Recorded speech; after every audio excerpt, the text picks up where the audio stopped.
सकाळी सकाळीच मिशोचं एक पार्सल आलं. म्हटलं उघडून पाहूया.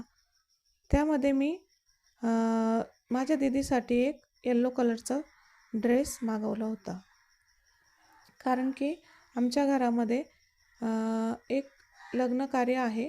त्यासाठी तिला हळदीसाठी एक सिंपल आणि सोबर ड्रेस लागत होता. तर तिने मिशोवर सर्च केलं तर हा सुंदर ड्रेस तिला दिसला. ती बोलली, मम्मी मला एकदम साधा ड्रेस हवा आहे. चला तर म्हटलं मागून पाहूया कसा येतो काय. तसे तर आम्ही मिशोवर खूप पार्सल मागवतो, पण मला कपड्याची रिस्क घ्यायची नसते. कधी कधी कपडा खराब पण येऊ शकतो. पण हा ड्रेस पाहिल्यानंतर म्हटलं मिशोला वेड लागलं की काय. फक्त 500 रुपयामध्ये इतका सुंदर कुर्ती सेट, तेही ओढणीसह. म्हटलं 500 रुपये गेले पण टेन्शन नाही, ड्रेस अगदी छान आवडला. तुम्हाला कसा वाटला हा